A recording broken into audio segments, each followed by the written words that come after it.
आज का क्वेश्चन जो है वो एक्सरसाइज 1.2 से क्वेश्चन नंबर 5 है। क्वेश्चन नंबर 5 इस तरह से कहता है कि जांच कीजिए कि क्या किसी प्राकृतिक संख्या n के लिए संख्या 6n अंक 0 पर समाप्त हो सकती है। तो यहाँ हमने देखा कि प्राकृतिक संख्या n के लिए संख्या 6n अंक 0 पर समाप्त हो सकती है। यहाँ अंक 0 पर समाप्त होने का मतलब कि उसका इकाई का अंक 0 होगा कि नहीं होगा। तो इसको अब हमें निकालना। तो इसमें सबसे पहले हमें मानना होगा कि माना किसी प्राकृतिक संख्या n के लिए कोई संख्या 6n है। कोई प्राकृतिक संख्या n के लिए कोई संख्या 6n है। मान लिया जैसे इस चीज को इस तरह से भी आप कह सकते हैं कि मान लो कि n की जगह पे 2, तो संख्या क्या हो जाएगी 6 का पावर 2 हो जाएगा।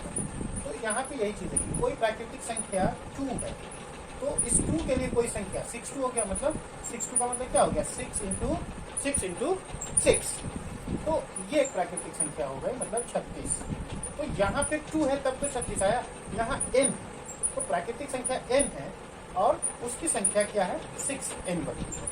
तो 6n जो है उसका इकाई का अंक 0 होगा कि नहीं होगा, ये बताना कि 6n जो है, ये जो 6n है इसके इकाई का अंक 0 होगा कि नहीं होगा। जैसे यहाँ पे देख रहे हैं प्राकृतिक संख्या n है, यहाँ पे प्राकृतिक संख्या 2 है, तो संख्या क्या हो गया 6n, मतलब 6 का पावर 2। तो ये 36 आए। यहाँ पे इकाई का अंक 6 है, यहाँ पे 0 नहीं हो रहा है। तो वही चीज इसमें चेक करना है कि वो इकाई का अंक 0 होगा कि नहीं होगा। तो इसको हम इस तरह से चेक कर सकते हैं। आगे बढ़ते हैं।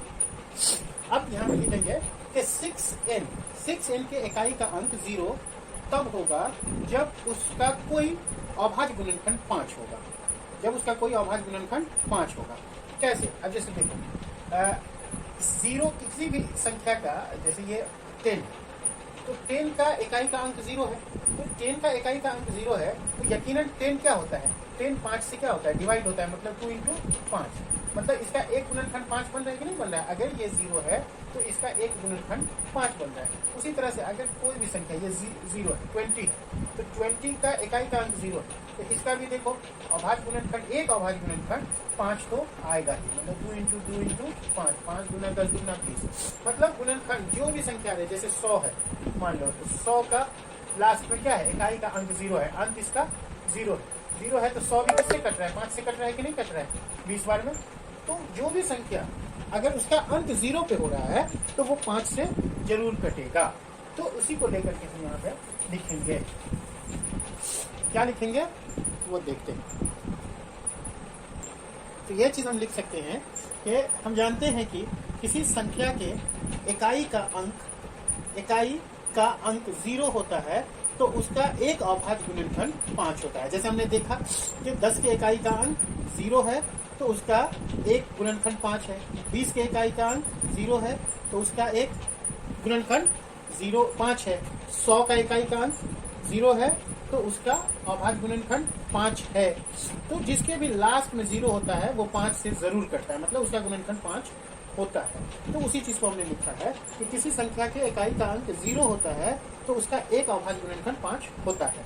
तो अब हम देखेंगे कि 6n जो है उसमें 5 आता है कि नहीं, उसके गुणनखंड में 5 आता है कि नहीं। अब हम यहाँ देखते हैं कि यहाँ 6n जो है उसको हम कैसे लिख सकते हैं, 2 इंटू 3, मतलब 3 गुना 6, और ये n है टोटल, तो n पावर हो गया।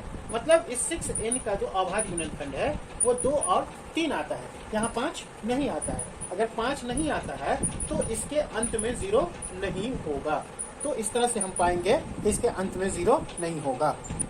हम इसमें लिखेंगे, यहाँ पे अब लिखेंगे, यहाँ नहीं लिख करके इसको अब बनाएंगे। तो देखा 6n जो है 2 इंटू 3 का पावर n आया।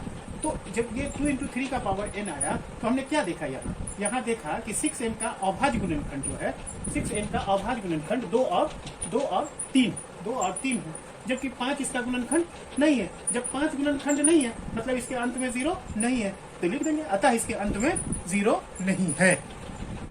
तो इस तरह से हमने देखा कि अतः 6n जो है वो क्या हुआ, 0 पर समाप्त नहीं होगा, क्योंकि इसका अभाज्य गुणनखंड 5 नहीं है।